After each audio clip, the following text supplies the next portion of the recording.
اللہ تعالیٰ سورۃ البقرہ آیت 272 میں فرماتا ہے، تم اگر صدقات کو ظاہر کرو تو یہ بھی عمدہ بات ہے، اور اگر تم انہیں چھپاؤ اور انہیں حاجت مندوں کو دو تو یہ تمہارے لیے بہتر ہے۔ پیارے حضور، میرا سوال یہ ہے کہ صدقات کو ظاہر کرتے ہوئے دینے میں کیا حکمت ہے؟ اللہ تعالیٰ نے کہا لوگ بعض دفعہ صرف دکھاوے کے لیے دیتے ہیں، چندہ یا صدقہ یا کسی غریب کی مدد کرتے ہیں، لوگوں کو پتہ لگے گا ہم بہت جینرس ہیں، ہم بہت لوگوں کو دینے والے ہیں تو اس لیے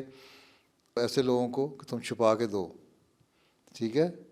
خاموشی سے دو تو زیادہ اچھی بات ہے۔ بعض لوگ اتنی خاموشی سے دیتے ہیں کہ دوسرے کو پتہ بھی نہیں لگتا۔ بعض دفعہ بعض معاملات میں دوسرے کو تاریخ پیدا ہوتی ہے چندہ دینے سے۔ تم نے چندہ دیا مثلا یا صدقہ دیا اور یا کسی غریب کی مدد کی، یتامہ فنڈ ہے اس میں پیسے دیے، جس طرح ابھی ذکر کیا تھا میں نے، تو یتیموں کی مدد کی تو دوسروں کو بھی خیال پیدا ہوگا، تاریخ پیدا ہوگی کہ ہم بھی دیں، تو تمہارے ظاہر ہو کے دینے سے دوسرے کے اندر نیکی پیدا ہوتی ہے۔ اگر تم کسی کو صدقہ دیتے ہو یا چیریٹی دیتے ہو نا، تو جو تمہاری سہیلی ہے اس کو بھی خیال پیدا ہوگا کہ میری سہیلی نے دیا تو میں بھی دوں۔ اگر تم چھپ کے دیتی تو اس کو پتہ نہ لگتا، تم نے ظاہر جب دیا تو اس کو پتہ لگ گیا تو اس نے بھی دیا، اس کو بھی ثواب ہو گیا۔ تو اس طرح نیکی کی تعریف کرنے کے لیے دینا اچھا ہے۔ اگر صرف یہ دکھاوے کے لیے ظاہر کرنا ہے تو وہ منع ہے،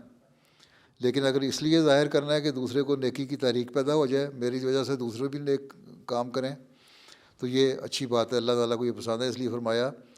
کہ ظاہر کر کے دو تو یہ بھی تمہارے لیے اچھا ہے۔ اس لیے میں بہت سارے واقعات چندوں کے سناتا رہتا ہوں نا لوگوں کے، وہ اس لیے سناتا ہوں کہ لوگوں کے یہ واقعات سن کے دوسروں کو بھی تاریخ پیدا ہو کہ انہوں نے اگر چندہ دیا اور ان پہ اللہ کا فضل ہوا تو ہم بھی چندہ دیں، ہم پہ بھی اللہ تعالیٰ فضل کرے ہیں، یا صدقہ دیں یا خیرات دیں یا یتیموں کے لیے دیں یا مریضوں کے لیے دیں یا اور کسی کی مدد کے لیے دیں، کسی چیریٹی میں دیں۔ تو جب ہم اس طرح دیتے ہیں تو دوسروں کو بھی تاریخ پیدا ہوتی ہے، دوسروں کو بھی خیال پیدا ہوتا ہے کہ ہم بھی اس نیکی میں حصہ لیں۔ اس لیے یہ حکمت ہے کہ بتا کے بھی دینا چاہیے تاکہ دوسروں کو نیکی کی تاریخ پیدا ہو، لیکن اگر دینے والا اس نیت سے دے رہا ہے میری تعریف ہو تو وہ غلط ہے۔ ٹھیک ہے؟ جی ٹھیک ہے، جزاک اللہ حضور۔